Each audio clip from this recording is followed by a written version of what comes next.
What's up, guys? Ben here, bringing you another video today. As promised, I tweeted out earlier this week and got some questions for our monthly or so Q&A. We've got 15 really good ones. Some of them are COD related. Some of them they're certainly questions. So we'll go through them. I appreciate everybody that sent them in, and let me go ahead and answer as many as I can. All right, first up we have Hawk Rice.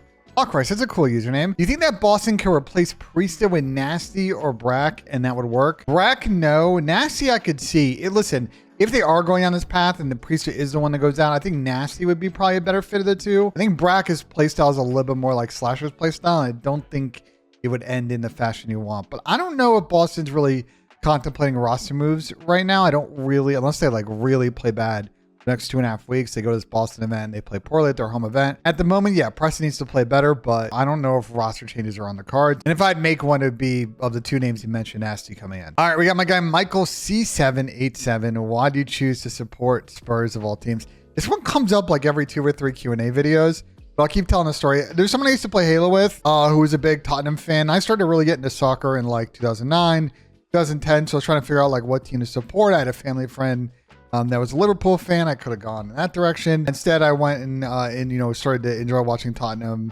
via my friend that I played Halo with, and the rest is history. So still looking for that trophy, but I enjoy, at least right now, us playing some good football under our new manager, new-ish manager, because we signed him over the summer, Big Ange. Here's an interesting question from Vinay. Do you think the scene is getting too saturated with too many podcasts? Flank, breakdown, reverse sweep, scrap time, BP, to name a few. Well, I'm the host of 2 of those shows. No, I actually don't. I think more content, the better.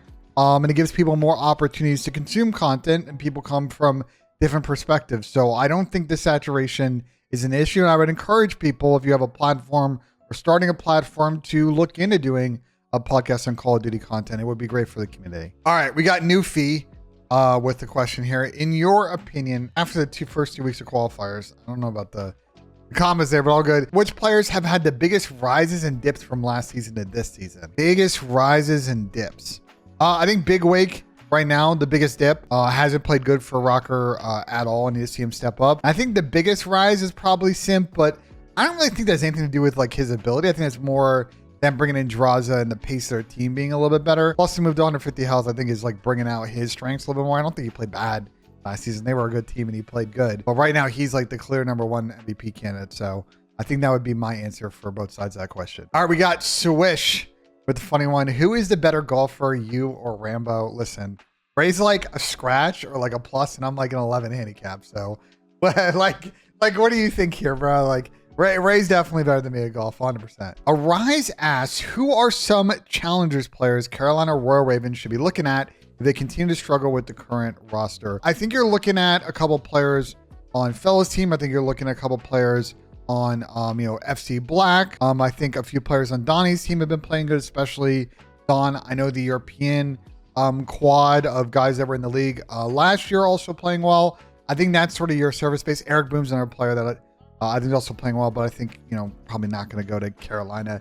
He just rotated into the Miami situation. So I think that would be the surface space. I do think Carolina's probably going to be making a roster change after Major 1. So let's kind of see where they net out, and I can give you a more specific answer probably end of January once we kind of start to hear rumors and get a sense of who might be rotating out of some of these squads. All right, next up we got my OG friend Mitch, former Clayster mod from back in the day. I think he's still definitely a mod in Clay Chat. Anyway, I'm not. As teams are starting to develop their map pools, do you think we can and will see any curveball vetoes at Boston? I think we will. I think maps that I think will end up being curveball maps is basically sub base, Skid Row over, say, your Invasion or Karachis that end up getting played in a lot of these series.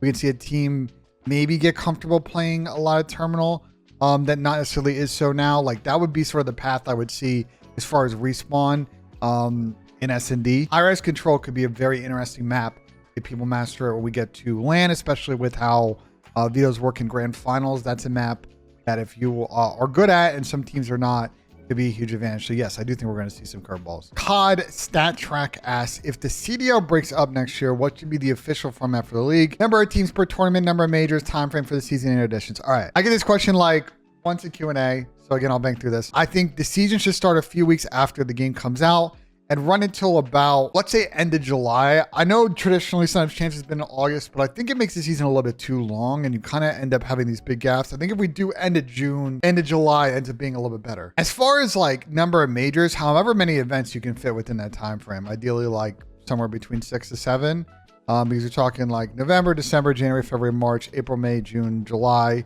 You're talking 9 months. If you can do like 7 events, because you got to bake in, you're gonna have a couple of weeks for the holidays. You got to get people off at some point in the spring. That works out. 8 would also be like probably a really good number. But that kind of includes champs. You're thinking like 6 majors and a champs would be probably about what you want. More the better, obviously. And number of teams per tournament. Listen, I'm thinking CWL format. So we want 16 team groups. You got open teams qualifying in.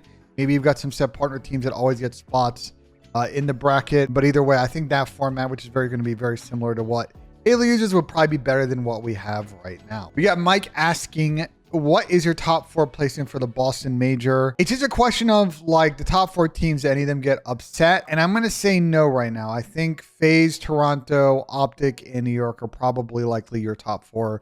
For Boston, chance of us getting upset are probably likely in that. But at the moment, outside of like Miami, I don't really see another team challenging in current form, but obviously someone could pull up to the event and get really hot. We saw that with like Minnesota Rocker last year. You win 2 brackets, 2 matches in winners bracket, and then you're already top 3. And if you get slammed in winners and losers, so be it.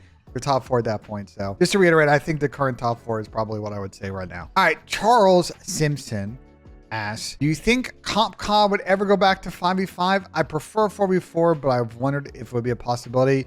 At the moment, I think there is 0 chance we go back to 5v5. You know, while we did have some fun events during that era, I just think, I don't think the gameplay really benefited from being 5v5. It's an extra cost for teams. Obviously, it creates more spots in the league. That's like a big pro. But I just don't see, there's not really a desire or a push on any front to really make or go back to 5v5. So I think we're stuck with 4v4 for the foreseeable future. All right, we got my guy, Ant, from the rotation. Shout out to the rotation. Those guys are the goats. Who is winning the Boston Open? Right now, I would say either Beans and Hixie and them or Asim's team. I think both those teams have the grit and the firepower to make it through a long tournament and really get through. I wouldn't sleep on Fellow and Dave Patty's team as well in Boston. I just, a lot of people are going to say, well, what about like Donnie's team? You know, I watch Donnie's team play a lot. They stream most of their scrims, and sometimes they're just too trolly. I just don't know if they have like the grit and like the deal, be able to deal with adversity in a way that I think that they would like have a real chance at winning the event. But they're talented enough that they can get into a final for sure. I just think some of those other issues might prevent them from being like one of my favorites for the event. You got my guy CDL Pa asking, why do the Lakers own the Knicks? The Lakers own the Knicks? Like, what are you talking about? I mean, listen, the Lakers did win the in-season tournament this year. Shout out to them. But let's not act like the Lakers have been pretty mediocre since they won that tournament. They're now kind of just on the edge of the playoff picture. Meanwhile, the Knicks are kind of 5-1 in their last 6 and are really fighting hard for getting a 3rd or 4th seed in the East this year. So yeah, I don't know where you're coming from, CDL pal. I'm gonna be honest with you, brother. All right, we got an interesting one from Alumni Caesar. Good username. Did the pros un-GA high grade for SMGs? I don't really think they need to touch weapon balance or attachments right now. I think it's in a good spot. So at the moment, I don't think they really need to tweak much on that front. All right, we got Body Season. He's got 2, or he or she, I'm not sure. I have 2 questions. With Black Ops being the next 2 COD titles, do you see teams making moves this year based on previous Black Ops performances looking ahead? No. That is dumb. Teams that do that, I think, like famously, like LAG put together like part of the team that won the last like Boots champs in World War II, and the team bombed spectacularly. Like, I don't think that that's like a particularly smart idea. I don't think any team's going to do it. And number 2, with FaZe expectations, what do you consider a failed season or even halfway through the season? Anything for them not winning champs is a failure. So I would say that's really where it's at. Like, they obviously want to win a couple of events, make a couple of finals, but you know, those guys have won everything, and really the prize at the end of the season is what matters the most. So if you don't win champs, I don't think that I would say that that's a successful season. And our last one for my guys over at the COD Casuals podcast, prediction of Major 1 finals winner and MVP. So I have FaZe in Toronto in your Major 1 finals. I got OPTIC. I'm losing to one of those teams in losers finals. I would take FaZe probably over Toronto.